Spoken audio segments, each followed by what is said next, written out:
Coucou les amis, bonjour, comment ça va? Vous me manquez beaucoup. Bienvenue à l'école du dimanche. Comment ça a été votre semaine? Ma semaine m'a été très belle. Et pour vous aussi? Très belle aussi? Parfait. Donc pour débuter notre école du dimanche, on va commencer par une petite prière. Je vais élever la voix. Toi aussi, tu élèves la voix. On va prier ensemble. Seigneur Jésus, merci pour cette belle journée que tu nous as accordée. Merci Seigneur que tu vas rester au milieu de nous et tu règnes au milieu de nous. Que le Saint-Esprit reste avec nous et qu'il nous donne un beau temps pour écouter ta parole. Que Seigneur, je te sois ta bouche et que les enfants te soient tes oreilles. Pour que ta parole vienne à nous et change des choses. C'est au nom puissant de Jésus que j'ai prié. Amen. Les enfants, bienvenue encore une fois à l'école du dimanche. Et pour commencer, on va débuter par une petite révision. Qu'est-ce que vous avez vu la semaine passée, le dimanche passé? Vous avez vu Rebecca et Isaac. Vous avez appris que c'est Dieu qui donne les mamans au papa et c'est Dieu qui donne les papas aux mamans et c'est Dieu qui donne les enfants aux parents et c'est Dieu donc qui donne la famille. Donc vous êtes dans une famille. Moi aussi j'ai une famille. Alléluia, gloire à Dieu. Pour continuer aujourd'hui, on va continuer dans le même esprit. On va parler des enfants que Dieu a donnés à Rebecca et à Isaac. Dieu a donné deux beaux garçons. Le nom c'est Esau et Jacob. Esau est l'aîné et Jacob est cadet. On va voir ensemble une petite histoire qui se trouve dans Genèse chapitre 27, verset 1 au verset 46. Vous allez lire vous-même, vous êtes de grands garçons et de grandes filles. Je ne vais pas lire pour vous, mais je vais parcourir un peu en racontant cette histoire. Est-ce que les deux frères étaient des amis? On va le parcourir ensemble. Esau était chasseur. Jacob était agriculteur. Un jour, Esau va chasser et il manque de gibier. Et revient étant très faim. Il avait très faim. Et puis, il est allé vers Jacob pour lui demander à manger. Jacob le risait, lui a dit, « Je te donne à manger à condition que tu me vendes ton droit d'aînesse. » Est-ce que vous comprenez ce que c'est le droit d'aînesse? Qui comprend ce que c'est le droit d'aînesse? Le droit d'aînesse veut dire que l'aîné de la famille reçoit les bénédictions et il reçoit les héritages pour les diriger, pour pouvoir les contrôler et pouvoir les partager entre ses frères. C'est ça le droit d'aînesse. Et donc, Jacob lui a dit, je te donne une assiette contre le droit d'aînesse. Et Esau n'a pas pensé à toute chose à cause de sa faim. Il a donné son droit d'aînesse. Et voilà, Jacob maintenant a le droit d'aînesse. Est-ce que Jacob a utilisé l'amour? Non. Il ne fallait pas vendre sa nourriture à quelqu'un qui a fait à son frère par ruse pour prendre quelque chose de valeur dans la vie de son frère. Deuxième chose, nous savons très bien que les jours continuent et Isaac est devenu vieux. Il a appelé son fils Esau pour lui dire, Esau, tu sais le menu que j'aime, va chasser, tu amènes un gibier, tu le prépares le menu et tu me l'amènes, je la mange et puis je te bénis avant que je ne meure. Et Rebecca a entendu ça. Il a attendu que Esau part pour chasser parce qu'il savait que peut-être ça va lui prendre longtemps pour avoir le gibier et il a appelé son fils Jacob qu'il aimait beaucoup. Est-ce que les parents vous aiment de la même façon? Moi, mes enfants, je les aime de la même façon. J'implore les parents à aimer les enfants de la même façon. Alors, Rebecca aimait beaucoup peut-être Jacob parce qu'il aidait à cultiver, à récolter et ils avaient des intimités entre eux. Alors il a appelé Jacob, lui a dit, mon fils Jacob, va vite amener des chevreaux dans notre élevage. Je vais préparer un menu que ton papa aime et il va te bénir à la place des seaux. Et Jacob a dit non. Moi, je n'ai pas la même peau que mon grand frère. Mon père va ressentir et je vais, au lieu d'avoir la bénédiction, je vais avoir la malédiction. Mais Rebecca a dit que la malédiction tombe sur moi, mais toi fais ce que je t'ai demandé. Alors, ils ont préparé le menu et Rebecca, après avoir terminé de préparer le menu, il a vêtu les habits d'Esau à Jacob pour avoir le même modèle qu'Esau. Il a donné... il a mis la peau de chevreau sur son corps à l'endroit où Esau avait du poil pour que le papa sente que c'est Esau. Arrivé là, le vieux Isaac ne voyait plus, mais il a entendu la voix, mais il a entendu que c'est Jacob.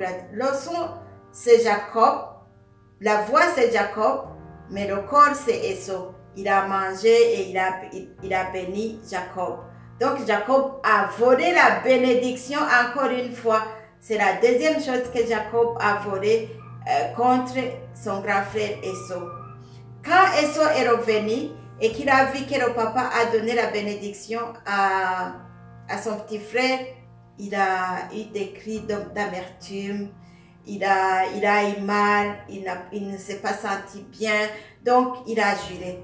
Contre ça, contre ce que mon frère vient de faire, je vais le tuer. Vous sentez ce que ça veut dire trahir? La trahison amène où? La trahison amène vers la haine. Il n'y avait pas d'amour entre les deux frères. Donc, le frère de Jacob a juré qu'il va le tuer après la mort de son père. Mais comme Rebecca était aussi intelligente, il a pensé à ce que Jacob puisse fuir. Alors, la trahison conduit vers la fuite. Les conséquences de mentir, les conséquences de ne pas aimer, les conséquences de ne pas considérer les autres avec leurs valeurs, conduit à quoi?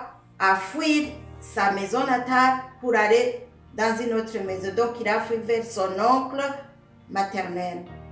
Les amis, c'est pas beau de mentir, c'est pas beau de faire de mauvaises choses. Il faut faire attention à ce que vous faites à vos frères et sœurs, à ce que vous faites à vos amis, à ce que vous faites à l'école, à ce que vous allez faire dans toutes vos vies. C'est pas beau de mentir.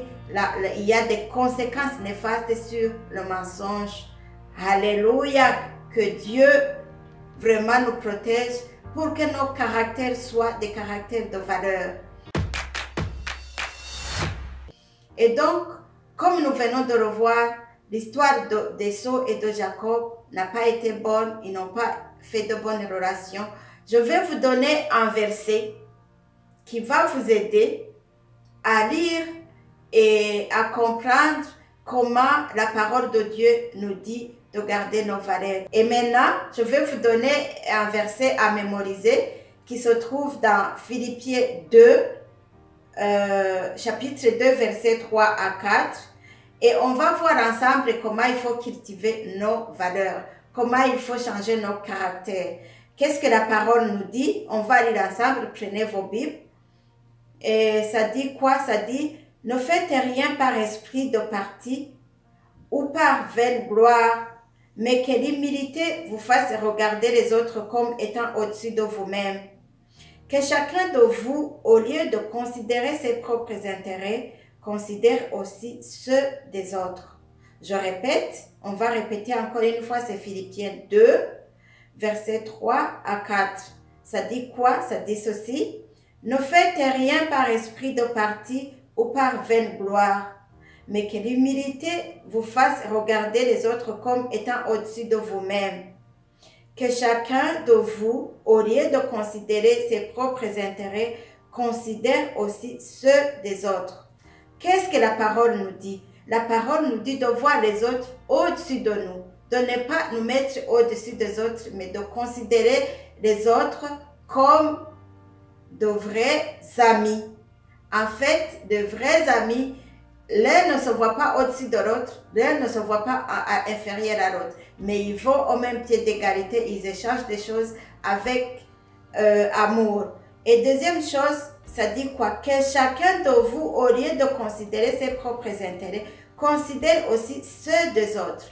Est-ce que Jacob a considéré ses propres intérêts? Oui. Est-ce qu'il a considéré les intérêts d'Esau? Non. Il a regardé ses propres intérêts, donc il n'a pas donné les valeurs à son frère aîné. Les amis, je vous exhorte alors de continuer la lecture des paroles que je vous ai données.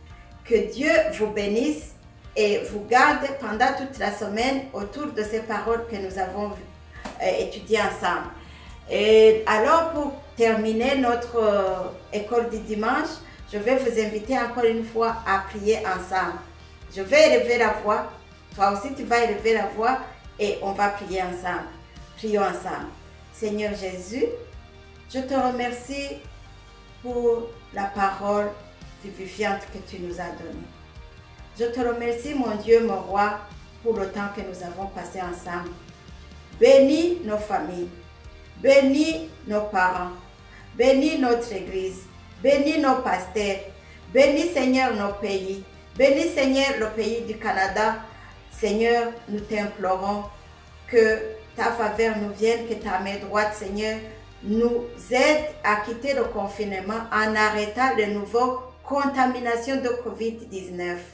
Merci Seigneur parce que tu vas rester avec nous pendant toute la semaine et à garder cette parole que nous venons d'apprendre pour toute notre vie.